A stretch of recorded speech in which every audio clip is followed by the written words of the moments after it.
Hello, I'm Mike. This is Will. We are the Tabletop Donkeys. Hello. And we're not going to bring you Warhammer 40,000 Conquest today because we've actually caught up with the magazine by now, so we're going to be dropping down to just one a week of those. Instead, we're going to bring you Kill Team. So at this point, we'll give you a shout out to another channel, the name of Spekd. We'll put a link down in the description. But here's a video on sort of what other things you can do with the stuff from Warhammer 40,000 Conquest. And one of the things he talks about is Kill Team. It's sort of alternate game for Warhammer 40,000, based around small groups of individual models. All you need to buy to play Kill Team is the core manual. It's about £25 on the Games Workshop store. It's effectively a whole new game you can play with the things from Conquest. And you don't actually need that many of the issues before you can start playing. You probably only need about models from the first 10 or so. So the mission we're going to play is one called Covert War. It's essentially the introductory scenario from the core manual. The rules are fairly similar. There are some differences which we'll point out as we play. You'll see there's some new stuff like specialists. Part of the thing in Kill Team is to play a campaign and get better. We're just going to play one game. So we'll go into a brief overview of the Kill Teams. So here we have our Silver Templars Kill Team that I'll be playing. We've got Sergeant Decius here as our leader. Then I have a intercessor gunner who is a sniper, and he has an auxiliary grenade launcher. Sergeant Decius is a chainsword as well. It's not on the model, but it is free to take, as is the grenade launcher. Then we have a comms specialist and a Reaver sergeant who is a combat specialist, and then two more Reavers to fill out the numbers. And here's my Death Guard Kill Team. We've got at front the leader, who is a champion with a Power Fist and Plague Sword. We've got a heavy specialist with a Blight Launcher, a Zealot specialist, who's this guy here with the Plague Knife, and a Demolition specialist with Plasma Gun. The guy with the Blight Launcher and Plasma Gunner are technically gunners, which basically just means they can take the heavy weapon and you're limited to only two of them in your kill team, and the Zealot specialist is a fighter, which means he gets an extra attack and can take melee weapons. And then at the back we've got another Plague Marine, just with a bolt gun, and 5 Poxwalkers, just to fill out the numbers. So now we need to roll off to see who has the greatest strategic advantage, basically who gets to place objectives first. So you roll 2d6. I got 8. I got 6. So I get to place the first objective. We're using the city map that came with the magazine. It is very slightly bigger than the actual board that would come in the Kill Team starter set, but it doesn't not going to make too much difference. And you can see we've got all the city terrain, the cargo deck terrain on it. But here's the objective I placed. It's over here on the left, and the objective William placed over here on the right. You're going to roll a d3 to see what the actual objectives of the game are. So I rolled a 4, or a 2 rather. So roll of 2 means our objective is called Retrieve the Cache. So at the start of the first turn, before rolling for initiative, we have to roll randomly to decide which of these 2 objectives goes away, and then the remaining one is worth 6 victory points at the end of the game. So what would come next would be what's called the scouting phase, where there are a number of hidden bonuses you can choose, and each player chooses one concealed, and then you reveal them, and some of them cancel each other out or give you other benefits. We're just going to skip that because it would just complicate things. We've skipped the scouting phase. Now the player with the least strategic advantage gets to split the battlefield equally, depending on the number of players. So there's only 2 of us, so William gets to split the board in half. So William has decided to split the board along the central line here, so along the long edge effectively. And now the player with the greatest advantage gets to pick which deployment zone they want, and I'll take this one because I'm on this side of the board. So this is my deployment zone, and that one is the Death Guard deployment zone. And now the player with the least advantage deploys a model first, and then we take it in turns. So there we are, the first Death Guard deployment is a Poxwalker. Since we alternate, my first deployment will be a Reaver. We'll just skip to the end of deployment, but before that I will explain that rules for terrain works a little bit differently in Kill Team. It'll probably come up, but this area is not area terrain if you're used to being that, and neither is that bit, and so on. So here's our finished deployment. You can see down here I've got my 2 regular Reavers and the combat specialist. And over here we have the comms specialist, my leader, and the sniper. And opposite them, on the Death Guard side, we have the Zealot specialist, the regular Plague Marine with the bolt gun, the Demolition specialist with the plasma gun, the champion leader, 5 Poxwalkers, and the heavy with the Blight Launcher. So now we need to roll to see which of these objectives goes away. So 1 to 3, it's the Ultramarines 1, 4 to 6, it's the Death Guard 1, 6, it's the Death Guard 1. Ultramarines 1 is the only one left, and it's worth 6 victory points at the end of the game. Another thing to note is that we don't actually start with any command points. Instead, if your kill team is battle forged, you generate 1 at the start of each battle round, and you also get an extra 1 if your leader's still alive. So we both generate 2 command points, and they carry over to future battle rounds if you don't spend them. And straight away I'm going to use mine on a tactic, which is what a stratagem is called in this game. Basically I pick a model in my kill team, roll a d6. On a 1, they take mortal wounds. If on a 2+, they get +1 to hit and wound for the rest of the battle. Yeah. I'm going to pick my champion. Yep. So, anything but a 1. Yeah, I shouldn't have said it, should I? So he takes some mortal wounds. D3 mortal wounds, so he only takes 1. And he does get disgustingly resilient, so he does get 2 for it, which he doesn't. Well, that's 3 1s in a row I think you've rolled. So now he makes an injury roll, so we can see this already. So on a 4+, he's taken out of action. Now 4 1s. So you've rolled 4 ones in a row, but luckily your champion is not out of action, he's just flesh wounded. So yes, models are harder to kill in Kill Team than they are in the regular game. So when they lose their last wound, they have to make an injury roll. On a 4+, the model is actually killed, but on a 3 or less, they only take a flesh wound. It gives them -1 to hit and things like that, and it does make them easier to kill later on.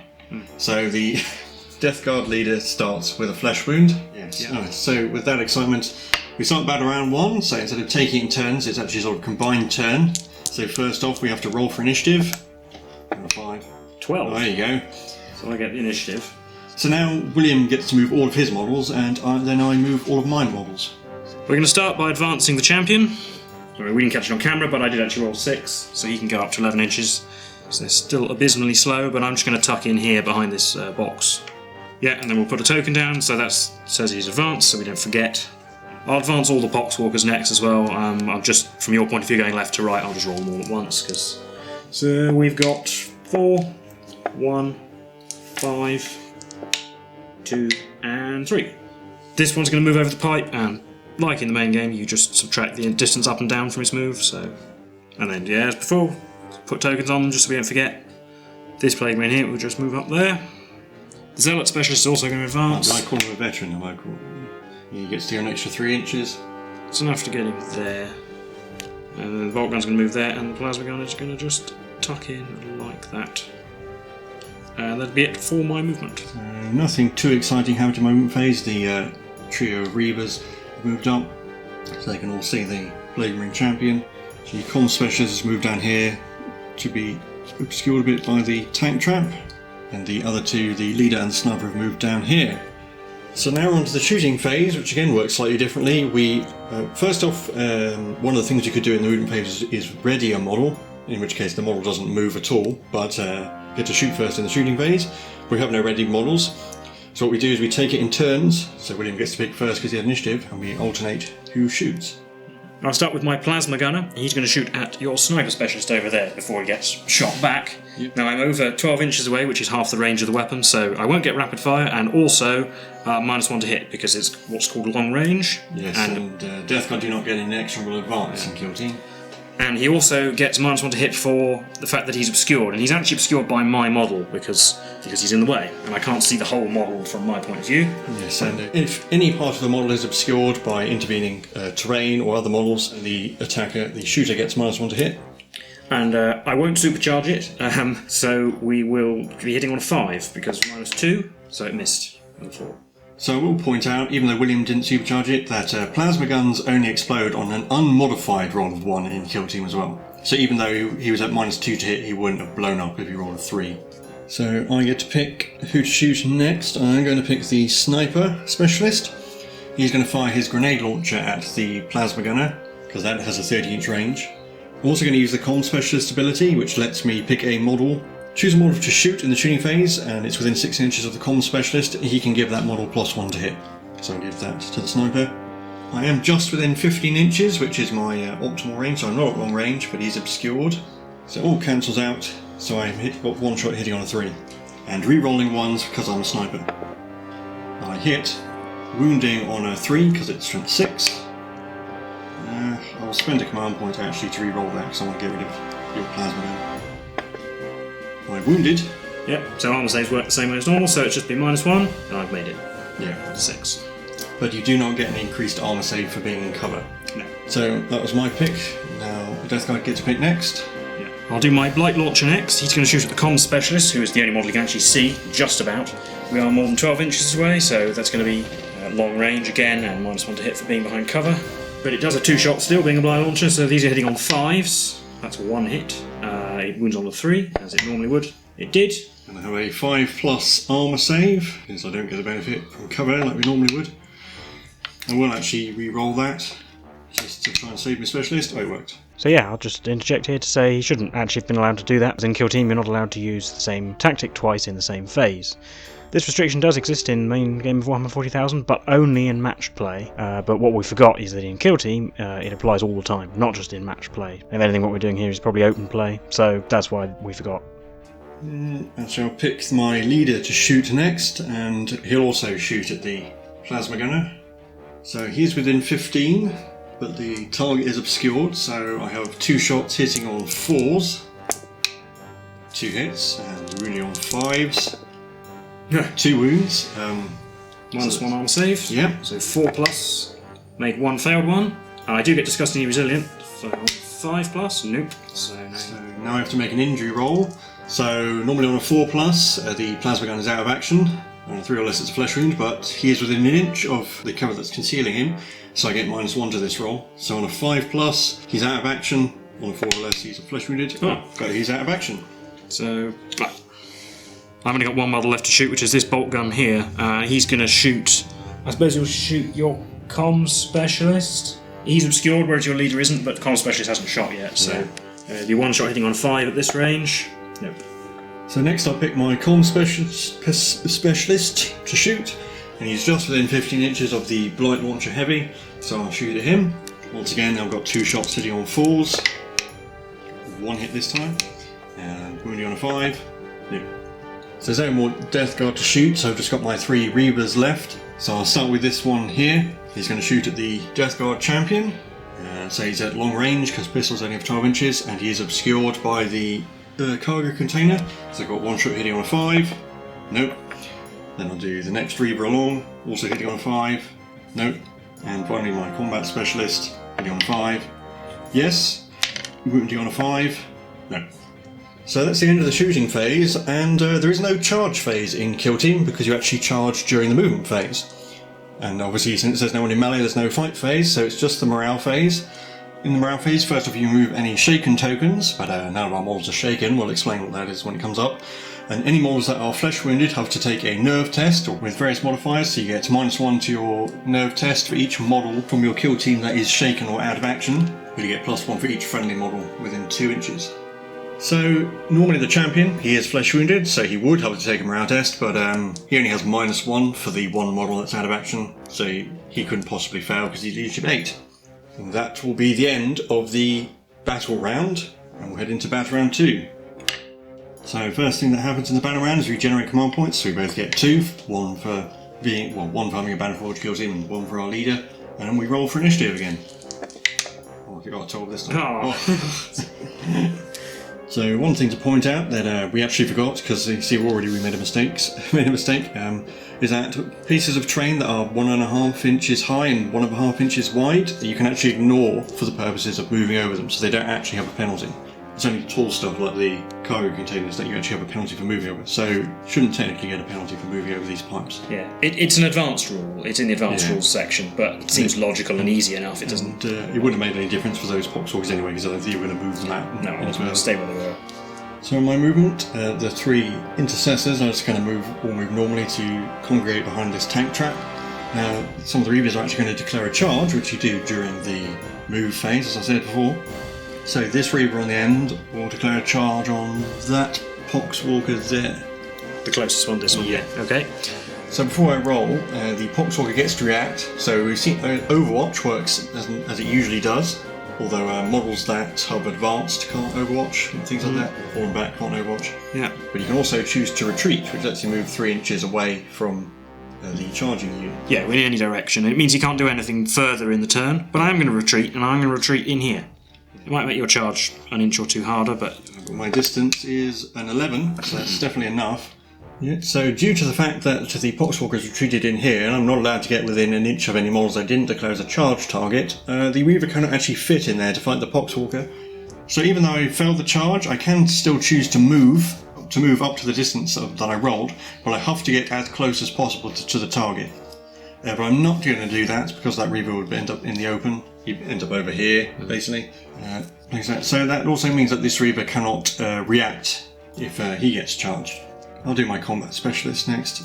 He's going to declare all of these Poxwalkers as a charge target. I thought you might do that. I'm not going to retreat him, I'm going to leave him there, I think. Okay. My charge distance is only a 4. Yeah, I won't re-roll that. Okay. And finally, my last Reaver will also declare a charge on all those Poxwalkers. Okay, I'll do the same, I'm not going to react further. So he needs about a 7. Gets an 11 as well. That'll definitely get him in. He can move. No, he's just going to engage that one around that corner. Okay. Yeah, so that's all my movements. Intercessors movement normally. 2 Reavers fail to charge, and then the 1 regular Reaver successfully charged that Poxwalker. We'll start with all these Poxwalkers. The ones who, well, apart from the guy who retreated, the ones who aren't engaged are going to charge that Reaver because they weren't engaged, so they're free to act normally. So the closest one, it's a 6, that'll be in. Definitely in. So I'll bring him around there. The next closest one is a 5, so that'll be enough. And the last one gets a 7. Yeah, 7 will be enough. So they're all engaged with him. Yeah, and he'll actually get into base contact just because why not? This Blight Launcher could stay stationary, but I'm going to advance with him because as a heavy, he ignores the penalty for moving and shooting with assault weapons. So 8 inches will be actually enough to get him all the way over here, where he's still going to be, the guy over there is still going to be obscured. Yeah, because of all the combat that's in between. But he can't be seen by those intercessors over there. Next, my leader will advance, see if he can get himself in behind a box. 6, that's plenty of distance. Actually, we'll bring him all the way over here. Zealot Specialist is just going to go there, so you can't. Well, you can see his gun, but guns don't count. That doesn't count. No, so he can see the Reaver Sergeant over there. So he's just. I think he'll move normally as well. He gets himself to about there. Yeah, so that's all movement over. It's on to the shooting phase. Yeah, so I don't actually have any shooting because none of the intercessors can see anyone, and all the Reavers charge, so they can't shoot. So it's just my shooting. So we'll start with the Blight Launcher, who can shoot because he's got an assault weapon, and a heavy specialist means he ignores the thing. And I'm actually going to spend a command point for the heavy special tactic, which is called More Bullets, which basically gives him an extra shot. Yeah. And we are within 12 inches, so that's half range. So, but I am obscured by my own models. Yeah. In the melee. So he's hitting on 4s. Yeah. 2 of them have hit. Wounding on 3s. Yes, they both did. So 2 5+ armor saves. Made 1, failed 1. So I will actually spend a command point to re-roll. Try and save my combat specialist. Nope, re-rolled into 1, so he takes T3 damage. Yeah. Only 1. So yeah, I'll spend a command point to re-roll that. 3, so that's 3 damage. So it will take him out, and I get to make 3 injury rolls. Because when you multiple damage weapons, you roll that number of dice for the injury roll, and the 6, so he's taken out of action. Taken out of action. So that leaves just these 2 bolt gunners. One's in short range and one isn't, so I'll have to roll them separately. So we'll do the one who's closer with 2 shots hitting on 4s because you're obscured with hit. Wounding on 4s as well. 1. 3+ armor save. No. So that Reaver takes a wound. So he's actually down to 1 actual wound. Yep. And then this bolt gunner has 1 shot hitting on a 5 because you're obscured and it's long range, so that missed. Yep. It's on to the fight phase. So charging you, well, the only units that are in melee are the ones that charge, but as usual, player with initiative gets to choose who fights first, so my Reaver will fight first. It's pretty academic which one he actually attacks, so he'll attack this one behind the box. He has 3 attacks hitting on 3s. 1 hit. Wounding on 3. Yep. I don't have an armor save, obviously, because it's Poxwalker, so just casting resilient. Well, I made it. So they're fine. I'll start with the one you charged, so 2 attacks on 5s, because it's a Poxwalker. Got a hit. Wounds on a 5. Oh, I did. 3+ armor save. Oh, I'm going to re-roll that. Okay. Oh, come on. So he takes a wound. He's down to 1 wound. Then the next one along in the line gets a hit. And a wound. Wow. 3+. Yes. Yeah, I made that one. We do this one next. I do get to pile in. That is a thing in this game, so he's going to pile in around the corner like that. So, hitting on 5s. Oh, these Poxwalkers. Yeah. No, no wound. And then the remaining one will pile in like that. 5s, nothing. So that'll be it. It'll be the morale phase, but again, the champion is the only flesh-wounded model and he can't fail. And into battle round 3. We both generate 2 command points and roll for initiative. 9. 11. This Reaver will declare a charge on this Poxwalker. Okay, he can't react because he's engaged. Yeah. 8's definitely enough.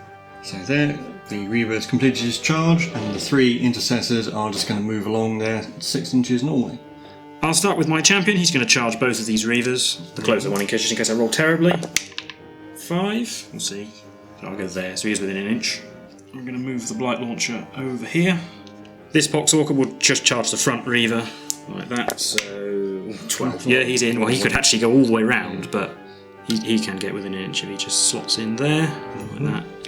Next, the Zealot Specialist has moved here. He can only see one of the Intercessors, but he can only be seen by one of the Intercessors as well. And finally, this man over here is going to advance because he's kind of in the open. 6. So there we go. He has come behind the box. And at the end of my movement phase, I'm going to spend both of my command points to play Cloud of Flies. And it does on this Blight Launcher, it does exactly the same thing as it does in the main game. So you can't shoot him if he's the closest target, the closest visible model. So it's on to the shooting phase. So I'll pick the comms specialist. He'll shoot at the Zealot. So yeah, apparently he can give his comms bonus to himself, so he will. So he's got 2 shots hitting on 3s. That's 2 hits. Wounding on 5s. Nope. Should be within 12. Well, so we've got 2 shots hitting on 3s. They both hit. They wound on 3s. We're re-rolling 1s because Plague weapon. Plague weapon. 2 wounds. 2 5+ armor saves. Made both. Just the Zealot specialist left to shoot. Yeah, he might as well chuck a crack grenade at that. Yes, grenades don't have long range, but you are obscure. But the auxiliary grenade launcher does have long range. Yeah, that's actually, they clarified that. Yeah. But so he is hitting on 4. Yes, that would hit even when it did have long range. And it wounded. 4+ armor save. Made it. So on to the fight phase. So chargers go first, but it's I got initiative, so I get to pick. So this Reaver will go first and attack that Poxwalker. 3 attacks hitting on 3s. They all hit. Wounding on 3s. They all wounded. So discussing the resilient. Yeah, so you did a wound, so you get to make an injury roll. Why? Yeah. Only 1. Yeah, only get to make 1 injury roll, unfortunately. Yeah, because excess wounds are discarded basically once you drop to 0. Well, on the 4+, nope. So that Poxwalker's flesh wounded. Yeah, so that. Then I get to pick a charger. Well, actually, both of my chargers get to go, but I'm going to do this Poxwalker, because if he can take him out, the champion might actually be able to attack the other dude.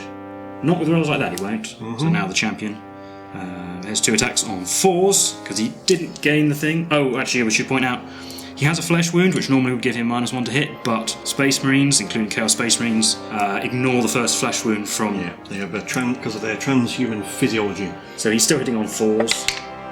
And Death of the Force Emperor does not trigger on 6+ because -1 to hit. These wound on 2s. Yep. 6+. Nope. So I have to do these one at a time because the amount of damage will matter for the point of view of the injury rolls, and excess ones are discarded once he reduces to 0 wounds. I'll try and get another box. So if that's 3, so I do get to roll 3 injury rolls. Yeah, he's taken He's out of action. Right. Then I can consolidate, so I will consolidate into him. No, I won't consolidate to him because I might be able to charge next turn.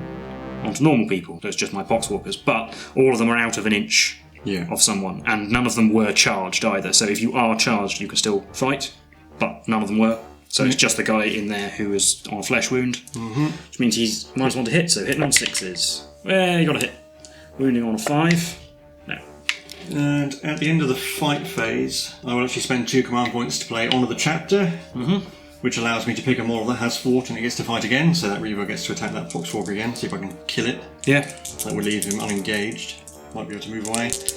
So 3 attacks hitting on 3s, 1 hit, wounding on 3s. Yeah. So that's the end of that. Now it's on to the morale phase. So both of these models technically have to take a nerve test, and if one becomes shaken, the other will suffer a penalty for it. So the order matters, in other words. But I'll do the champion first, he can't possibly fail, and then I'll do the Poxwalker. Yeah, so he's leadership 4, but -1 because of the one of the Plague Marines is out of action. Yep, so adding 1 to this, 3. Oh, that is actually his leadership, so he's not shaken. Well, no. So that's it. So it's on to battle round 4. So we both generate 2 command points. And now we roll for initiative. 8. 5. I would like to actually lose initiative once. So my movement phase is going to be fairly quick. The Reaver's just going to fall back behind that cover, and the other 3 are going to ready.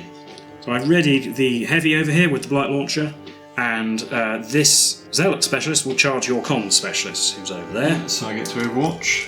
2 shots hitting on 6s. I've got a hit. Wounding on a 5. Yep. And my charge distance is 10. That'll be plenty. So you lose that ready token because you were charged. Not that it matters because you can't shoot anyway. This Poxwalker, who was over here engaged with the Reaver, because he was within an inch of an enemy model at the start of the phase, he can only fall back, even though he was disengaged from, so he's just done that over there. Starting with this Poxwalker here, we're going to charge the Reaver. Yep. Over there. Can't react because I fell back. 4 won't be enough, but he can move up to 4 inches, so he might as well. Then the champion will have a go. He's in. He'll come around this side because if he fights across the wall, he actually gets a penalty or to injury rather. Then this Poxwalker. 9. Yeah, that's definitely in. Yeah, he can come around here as well. Actually, these 2 here, I think they'll just advance normally. I'm not going to try. So this one here, he's going to advance. He gets an extra 1.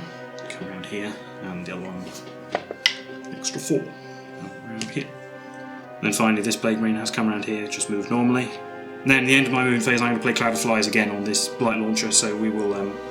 Yep. So now it's on to the shooting phase. Ready models get to shoot first, but I have initiative, so I get to pick who goes first. So I'll pick the sniper. He's just going to shoot at this Poxwalker in the open. I'll give him the +1 from the comm specialist, just for the sake of it. So he's got 2 shots with his bolt rifle, hitting on 2s. Both hits, wounding on 3s. 2 wounds. 2 disgustingly resilient. Failed 1, so an injury roll. 4+, he's out of action. He is. Yeah, so Poxwalker dies. The sergeant will shoot at this Poxwalker. Oh no, sorry, you get to pick next. I do, so I've got my Blight Launcher next, and he'll shoot at Sarge again. He's not obscured. Yeah. And yeah, within 12, so 2 shots hitting on 3s. 1 hit, I could only command points, wounding on 3. 2. Doesn't do anything. Sarge gets to shoot. He'll shoot at this Poxwalker. I think he is obscured. So I've got 2 shots hitting on 4s. 1 hit, wounding on a 3. Yep. Disgustingly resilient. Nope. On a 4+, he's out of action because he's not within an inch of the cover. Yep. He is. Yeah, so there's another Poxwalker down. He'll shoot at Sarge because he's got 2 shots hitting on 4s because you are obscured. Double 6 again. Wounding on 4s. No. There we go. Then it's on to the fight phase. I'll start the fight phase with my Zealot Specialist. Now he charged, and his Zealot thing is that he gets +1 strength and +1 attack when he charged. So he has 3 attacks because he's a Blade Marine fighter who has 2 attacks base, hitting on 3s. Well, okay, never mind. Wounding on 3 and rerolling 1s because he does have a Plague Knife. No, didn't do anything. So that's his charge. That's his go. Yeah, well, we'll do the champion next because he has more chance of taking him out. So 2 attacks on 4s. That's a hit. Wounding on a 2. Oh, he can't wound either. It was a 1. And then finally the Poxwalker. 2 attacks on 5s. Got a hit. Wounding on a 5. No. No. Now I have my fight back, so I'll do the comm specialist first. He's got 2 attacks hitting on 3s. Yeah. And then the Reaver. I'll put my attacks on the champion. So he has 3 attacks hitting on 3s. 2 hits. Wounding on 5s. Nothing. And then I'll spend 2 command points so he can fight again. Actually, and he'll fight the Poxwalker this time. So 3 attacks hitting on 3s. 2 hits. Wounding on 3s. On to the morale phase. Both of my models with flesh wounds have to take nerve tests again. Now I've got 3 models out of action, but this Poxwalker has a friend within 2 inches, so he gets +1 for that, -1 for that. So basically I'm adding 2 to the roll. Yeah. So yeah, so he is now shaken, so he won't be able to do anything next turn. Oh yeah, I should have done this the other way around. He can now fail on the 6, because I've got 3 models out of action. He has a friend within an inch. No, he's alright there. So he's within not 2 shaken. inches, rather. But that's the end of battle round 4. On to battle round 5. And we both generate 2 command points. So rolling for initiative. I got 7. 9. Yeah, finally. So I'm actually just going to concede at that point because whoever holds the objective is the person with the most models within 2 inches of it. And shaken models don't count, but considering the number of Plague Marines that are going to be able to move on to it, even with the Poxwalkers, and I only have 4 models, 2 of which can't actually do anything. So yeah, well, I'm going to call that a Death Guard victory. That's been our little taster of Kill Team. Guess we'll recap that for you now. So that was our look at Kill Team using the stuff from Warhammer 40,000 Conquest. How did you think it went? Well, the game itself obviously went in my favour, even though it didn't at the beginning. Well, I managed to nearly kill my champion. We rolled 4 1s in a row. I rolled 4 1s in a row, yeah. Well, I think you did well to shut down most of my shooting. That's part of the problem with getting initiative and having to move first. Yeah, that's it. Is that if you have, it depends entirely on what the terrain setup is. I mean, I guess we had a fair amount of terrain on this board. Yeah, and the fact that there was only one objective and there was a big bit of cover to hide behind. I mean, sometimes if you get to move first, you can move your guys up to a kind of commanding position. And you can make charges first as well. Yeah, dictate the pace of the game, but in this instance it meant I was just able to hide all my guys from your shooting most of the time. Well, Cloud of Flies helped as well. Yeah, and well, I don't think I rolled particularly well, but I mean, I don't think you did either. I think you whiffed a couple of shots with your blind launcher. Yeah, and Power Fist didn't really do very much either. Although, of course, in Kill Team, killing one guy can be quite important. And the fact is, you took out my plasma gunner right at the beginning, which was... She was dangerous, very dangerous. Which is quite good for you. In fact, it was kind of after that I thought, I'm just not going to let you shoot these guys. Because the advantage of intercessors is they have a 15-inch half range. The 15-inch half range actually comes into its own in Kill Team, and you don't get inexorable advance. So there's no chapter tactics for the Space Marines either, so Ultramarines can't fall back and shoot. No. And what I think largely with the Death Guard is that your Plague Marines are really, really good in Kill Team because they're really tough. And most of the guns available are small arms. But Poxwalkers are actually affected by morale, and they affect your Plague Marines. Yeah. So if they start becoming shaken, they just sort of become a liability, and they're not really that effective in melee. And they don't have Curse of the Walking Pox by default. It's actually a stratagem you have to play, which only has a 50% chance of actually working. Yeah, so you can't just automatically give yourself more Poxwalkers. So I think being able to stopping my intercessors shooting the Poxwalkers was the best. Especially since if I managed to kill all your Poxwalkers, you would have been having to make tests to see if your kill team was broken as well, which would have made your play. Yeah, that didn't actually come up. Yeah, and my champion's nerve test would have been at a hefty penalty as well if all the Poxwalkers were out of action. In a funny kind of way, by charging them, you actually blocked them in and stopped them coming out, so you wouldn't be able to shoot. Because if you stayed back, I guess I would have had to move them out. Or probably, although to be honest, I probably wouldn't have done. I probably would have just left them there. Yeah, and then just flooded the objective in the final turn. Yeah. Because, I mean, they're useless in melee. They did a wound to a Reaver. They're all a fair number of hits, but they're just as bad as they are in the main game, really, in terms of that. Well, and stuff like Primaris Marines having the extra wound does make a big difference. I mean, I've already seen the Blight Launchers wreck Primaris Marines before, but in the base game, pretty much everyone only has one wound except for Primaris Marines. Space Marines, actually, we've said before, in the main game, Space Marines are not such a good army. Maybe with the new codex, they're better, but in Kill Team, they're actually quite a strong army, although it helps if you have... So each faction comes with about 6 tactics in the book, but if you buy some sets, they come with additional faction-specific ones, and one of the Space Marine ones is, your guy's been taken out of action, but if you pay a command point, or it might be 2, I can't remember, then he takes a flesh wound instead. Which is really good, particularly because Space Marines ignore that first flesh wound for shooting and fighting. You already ignore a flesh wound, it's pretty powerful. It is pretty good. But I mean, this was just a brief look, just to show that you can use the models in Kill Team. As I said in the intro, we'll leave a link to Spekt's video on the subject. He goes into more detail about some of the other supplements, like elites and commanders, which you could use. Because you could basically use the models from the first 10 issues of Conquest, and then you'd have full Kill Teams either side. It's just easy to build Intercessors and Reavers here, and you just have 2 sets of easy to build Plague Marines and 6 Poxwalkers. Yeah, because I used the different models for a bit of variety, but I could have dropped a Poxwalker and taken a plasma gun on the champion instead. Yeah, probably would have been a good move, to be honest. Swap the other plasma gun for a blight launcher. Yeah, and then that would be your Kill Team. Exactly, and all the terrain we used here is mid-30s to have all of this stuff. But the mat. I mean, you could... So I think these are 100-point Kill Teams. You could even play with a lower points cost and play it on the cargo deck map. Or if you have a friend who's also doing Conquest, just combine the 2 cargo deck maps into a big one, and that'd be about the right size. And you can use other things for terrain, like books and cans and things. And we have tokens from the starter set and stuff. You can quite easily make your own. And the only other thing would be, if you do buy this book and you plan on playing a campaign, the only other thing you would need is a 10-sided dice, which you could probably get from any hobby store that sells role-playing stuff fairly cheap. Or you could just use playing cards or something like that. Yeah, you don't have to spend very much, and now you've got a whole other game to play.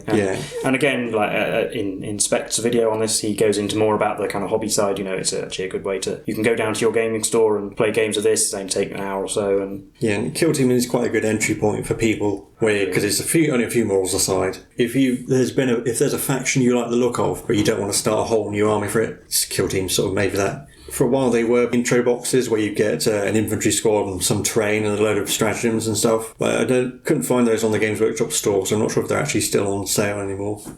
But yeah, hopefully you enjoyed this video. If you did like it, leave a like and subscribe, and leave any comments. If we made any mistakes, because we don't play kill team that often, do point them out. Also, these kill teams weren't necessarily the optimal kill teams for each faction. So if you have any kill team ideas, let us know. We've been the Tabletop Donkeys, and we'll see you in the next one. Goodbye.